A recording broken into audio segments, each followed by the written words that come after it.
Hey, Jim. It is June 24th. I've got the date right today. I actually checked. It's Tuesday. And I'm more than a little bit overdue on the Where's the Barber? So I want to go ahead and send today's update. Let's start with 20 questions since I screwed that up last time. Try to be a little more on track. So, since it has been a little while, the first three questions Is it alive? Does it use electricity? And is it kind of a utility? So it is not alive, it does not use electricity, and it is utilitarian. It does serve a purpose. The fourth question is it involved in the storage, preparation, or consumption of food? The answer to that is yes, it is. I won't say anything more than that because natural inclination. Oh, yeah, well, it's qualified. No, yes, it is. Um, I do also want to say I saw that that Kelly, your pet, has passed away. I'm sorry to hear that, and my condolences to you and your family. I know how much she meant to you, and being a pet lover myself, I know how that can sometimes be underappreciated. Oh, you lost something. You know what?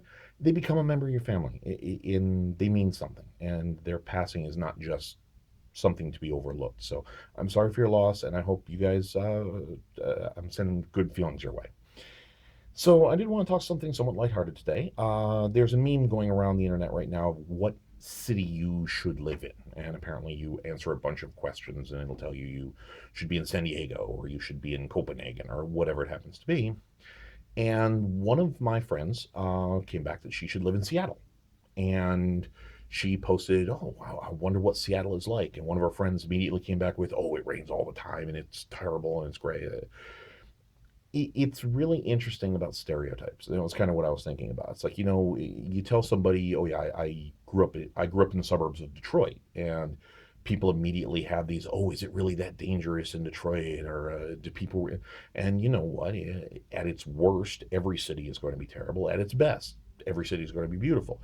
There are beautiful places in Detroit. There are terrible places in Detroit. There are beautiful places here in Seattle, and there are not so beautiful places out here in Seattle. It happens. So, first and foremost, I do want to dispel a myth. This is what it looks like outside my window right now. And as you can see, it is not raining. We have a beautiful blue sky. And this is pretty much what's been the last couple days. Yesterday, we did get a small sprinkle in the evening and a little bit of rain, and it dried up. And now this is what we've got. And if you were outside, it's probably somewhere in the high 60s, maybe low 70s. So it's actually really nice up there. It's gorgeous for just taking a walk. And from where I'm sitting, unfortunately, all I can see is a parking lot. But if I were on the other side of the building near the cafeteria, you'd see everybody sitting outside, having their lunch, drinking their lattes or whatever it is. I will admit that yes, Seattle loves coffee. It is a amazing passion, and for me, I don't really like coffee, so I don't really participate in that one. But yeah, that stereotype in Seattle pretty firm. We have coolers here at Microsoft for soda and drinks and things like that, and every one of the buildings has multiple coffee machines that aren't just take the pot and put the grinds in and everything, but it will grind the beans and roast them and actually go through the entire process of making a fresh coffee at that moment, which is yay. If that's your thing, it's kind of funny. Give me a nice tea any day. But it's your perspective when my friend was talking about maybe she should move to Seattle, and people started saying, "Oh, it's rainy there, and cost of living is high."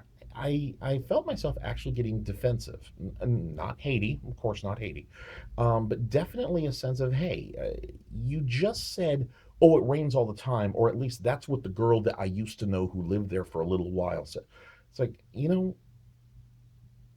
why am I getting defensive about it? I don't know about that one, but I do realize that there is a sense that you get to certain things that you're proud of and you want to defend them. And you especially, I don't want to say get offended, but you do get a little bit, don't say these things about my city if you don't know. It doesn't rain. It rains a lot out here, but it doesn't rain every day. There are very nice periods where it doesn't rain at all. And many times it's just a little bit of rain and it goes away. So it's not nearly as bad as people say. But I found myself, don't say those things. Don't say if you don't really know. And I just found that emotional response to it's not my city. I didn't found it, but it's the city I call home, and it's kind of interesting the emotional responses you get to something that I don't know. Now that I think about it, I wonder if it's the emotional response of somebody saying something without knowing, or is it the more the ignorance? Is it the you have no idea. You think you know based on somebody you said, and you even say, "Well, I think it is." If you want to know, ask someone who knows. Don't just make up your own thing. I think I'm going a little bit on a tangent here, so I will end this with a little bit of an anecdote.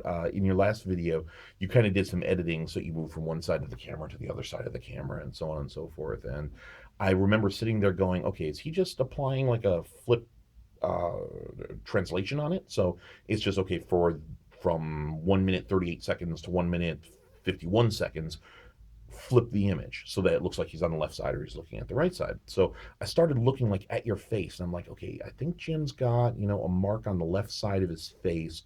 Flip the image. No, no, I think it's still on the left side. So then I realized your guitar was in the background, and as the image was moving, the guitar was stationary. So it was quite obvious you weren't flipping the image. And it would have been a lot easier if I just noticed that in the first place. So I hope all is well with you guys, as well as it can be. And my feelings are out to you guys. And I'm looking out here at a blue sky, and I kind of wish you guys would come out. I think you'd have a good time. We'd love to show you around, but it'll happen when it happens. Take care. Send everybody my live love, and take it easy, man.